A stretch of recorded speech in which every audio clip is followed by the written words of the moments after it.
Hello friends, good morning. This is Devtir Sahu. I am the director of the Spoken English classes. I'm an English guru, public speaker and author. किसी viewer ने मुझे पूछा कि sir able to के बारे में थोड़ा सा बताइए, तो आज हम लोग एबल टू के ऊपर चर्चा करेंगे.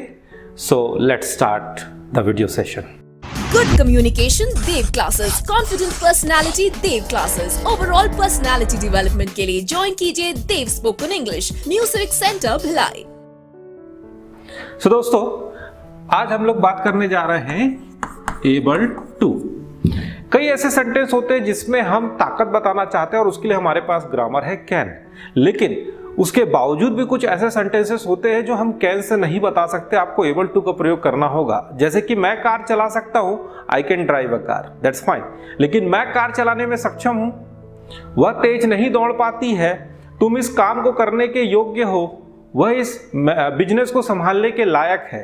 तो ये लायक होना, सक्षम होना या किसी काम को कर पाना या क्षमता दिखाना, तो हम यहां पर इसके लिए कैन का बड़ा भाई एबल टू का प्रयोग करेंगे. तो आज हम लोग एबल टू के बारे में बात करते हैं. तो दोस्तों, एबल टू का पहचान यहां पर होगा लायक है,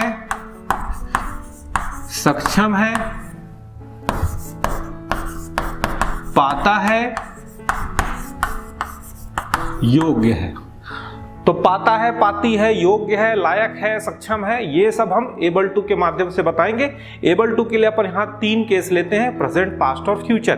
तो प्रेजेंट में यहां पर इसका पहचान हो जाएगा लायक है, सक्षम है, पाता है, योग्य है. इसका अगर स्ट्रक्चर देखिए तो सबसे पहले आएगा सब्जेक्ट. सब्जेक्ट के बाद आ जाएगा आपका is, am, are plus able to plus verb का फर्स्ट फॉर्म, फिर ऑब्जेक्ट.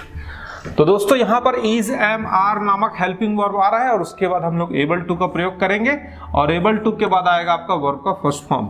याद रखना, जितने भी टू वाले ग्रामर होते हैं इसके बाद अगर वर्ब लगाना पड़े तो फर्स्ट फॉर्म ही लगता है. लेट मी रिपीट, ये जितने भी टू वाले ग्रामर होते हैं ना, इनके बाद अगर वर्ब लगाना हो तो फर्स्ट फॉर्म ही लगाइए. जैसे want to, wanted to, able to, about to, going to, have to, has to, had to, will have to, use to, need to, dare to, जितने भी टू ग्रामर है इनके बाद वर्ब का फर्स्ट फॉर्म ही लगता है अगर वर्ब लगाना है तो. नेगेटिव में आपको पता ही है कि इज, एम, आर के बाद नॉट लग जाएगा. ठीक, subject plus is, am, are plus not plus able to, verb का फर्स्ट फॉर्म, फिर ऑब्जेक्ट. और इंट्रोगेटिव में आपको पता ही है हमेशा आई डब्ल्यू, फिर सेकंड नंबर पे इज, एम, आर, फिर सब्जेक्ट, फिर उसके बाद एबल टू, फिर वर्ब का फर्स्ट फॉर्म, फिर ऑब्जेक्ट, क्वेश्चन मार्क. ठीक, तो चलिए कुछ सेंटेंस का प्रैक्टिस करते हैं. तो जैसा कि आप पहला सेंटेंस देख रहे हैं, मैं कार चलाने में सक्षम हूं. तो कार कौन चलाने में सक्षम है? मैंने हो गया आई के साथ क्या लगेगा? एम. चूंकि एबल टू अलग ग्रामर है तो एबल टू, तो आई एम एबल टू. किस चीज के लिए सक्षम हो? चलाने के लिए. चलाने को क्या बोलते हैं? ड्राइव. तो I am able to drive. क्या चीज? कार. तो I am able to drive a car. एक और सेंटेंस देखिए, वह अकेले नहीं जा पाता है. ठीक है, तो अकेले कौन नहीं जा पाता है? वह यानी हो गया ही के साथ लगेगा इज. निगेटिव है इसलिए नॉट. तो he is not able to go alone. तो he is not able to go alone. इस तरह से बनाएंगे. एक और सेंटेंस, क्या तुम पैसे देने में सक्षम हो? क्या तुम पैसे देने में सक्षम हो? तो are you able to give money? Are you able to give money? Clear? तो इस तरह से हम प्रेजेंट में एबल टू का प्रयोग करते हैं. तो दोस्तों, मैं चाहता हूं कि आप मेरे साथ बोल बोलकर प्रैक्टिस करें. जितना आप बोल बोलकर प्रैक्टिस करेंगे आपका स्पोकन स्ट्रांग होगा. चलिए सेंटेंस का प्रैक्टिस करते हैं. मैं खेलने में सक्षम हूं. I am able to play. मैं दौड़ने में सक्षम हूं. I am able to run. वह इंग्लिश बोलने में सक्षम है. He is able to speak English. हम पेड़ों को काटने में सक्षम है. We are able to cut the trees. क्या तुम उसे पढ़ाने के लायक हो? Are you able to teach him? क्या तुम इस काम को करने के योग्य हो? Are you able to do this work, क्या वह कार चला पाता है? Is he able to drive a car? Anita झूठ नहीं बोल पाती है। Anita is not able to lie. हम उसे नहीं पीट पाते हैं। We are not able to beat him. अब दोस्तों हम इसी का पास्ट के बारे में बात करेंगे, तो चलिए पास्ट में देखते हैं कि इसका पहचान और फॉर्मूला क्या होगा। तो दोस्तों अब हम बात करते हैं पास्ट का। तो जैसा कि आप पास्ट में देख रहे हैं, इसका पहचान हो जाएगा पाता था, लायक था, सक्षम था, योग्य था। तो है की जगह आ जा रहा है था, ठीक है। पाता है पाती की जगह योग्य था, लायक था, सक्षम था। स्ट्रक्चर देखिए, subject plus was verb plus able to plus verb का फर्स्ट फॉर्म प्लस ऑब्जेक्ट।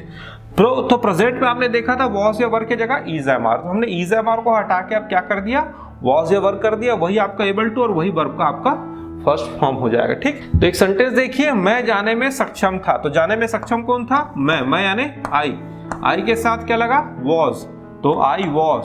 फिर क्या आ जाएगा आपका? एबल टू गो, तो I was able to go. Clear. एक और सेंटेंस देखिए, वह दौड़ने में सक्षम नहीं था। तो वह यानी हो गया ही के साथ लगा was, तो ही was निगेटिव हम नॉट लिख देंगे, और एबल टू दौड़ने में रन, तो he was not able to run। तो चलिए मेरे साथ कुछ प्रैक्टिस कीजिए।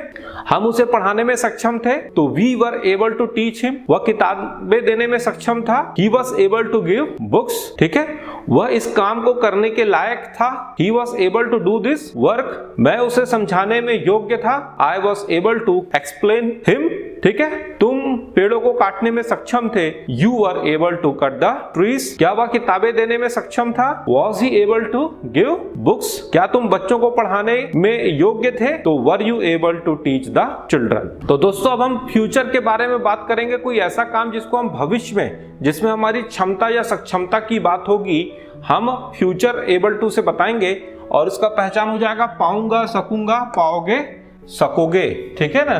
जैसे क्या तुम कार चला पाओगे, मैं पैसे परसों दे पाऊंगा, है ना, अगले महीने मैं घर बना पाऊंगा, बच्चे अगले साल क्रिकेट खेल पाएंगे।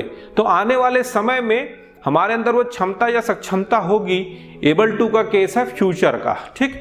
और इसका स्ट्रक्चर देखिए थोड़ा सा डिफरेंट है, subject plus will be plus able to plus V one plus object. देखिए ये तो एकदम कॉमन है, चाहे प्रेजेंट में देखो या पास्ट में देखो, able to plus V one plus object तो सब में कॉमन है। खेल यहां पर हुआ, प्रेजेंट में इज एम आर आया, पास्ट में वॉज वर आया, और फ्यूचर में आ रहा है विल बी। तो subject plus will be plus able to V one plus object. Negative में ध्यान रखना, नॉट आपका subject plus will plus not plus be, तो विल और बी को अलग अलग करके यहां हम नॉट लगाएंगे। ये मैं कई बार बता चुका हूं, जब एक से ज्यादा हेल्पिंग वर्ब आते हैं तो हमेशा पहले के बाद ही नॉट लगता है। पहला हेल्पिंग वर्ब विल है, विल के बाद ही नॉट लगेगा, और यही आई डब्ल्यू के साथ आएगा, तो I W plus will plus subject plus be. तो याद रखना विल और बी को हम अलग अलग कर दिए, बीच में डाल दिए सब्जेक्ट। तो I W plus will plus subject plus be plus able to V one plus object. एक सेंटेंस देखिए, मैं कल किताबें दे पाऊंगा, ठीक है। तो मैं कल किताबें दे पाऊंगा, I will be able to give books tomorrow. तो I will be able to give books tomorrow. Clear. चलिए मेरे साथ प्रैक्टिस कीजिए। हम क्रिकेट खेल पाएंगे, तो we will be able to play cricket. बच्चे दौड़ पाएंगे, children will be able to run. क्या तुम खाना पका पाओगे, will you be able to cook food. क्या तुम पैसे दे पाओगे, will you be able to give money, ठीक है। तुम दिल्ली कब जा पाओगे, when will you be able to go to Delhi, है ना। तुम क्या कर पाओगे, what will you be able to do. हम बच्चों को पढ़ा पाएंगे, we will be able to teach the children. तो दोस्तों ये था एबल टू से संबंधित प्रेजेंट, पास्ट और फ्यूचर, ठीक। होप सो ये सारी चीजें आपकी क्लियर हो पाई हो। अगर मेरा वीडियो आपको पसंद हो तो इसको लाइक कर दें, लोगों के साथ शेयर करना ना भूलें और मेरे चैनल को सब्सक्राइब कर लें। Thank you for watching this video. Have a great day.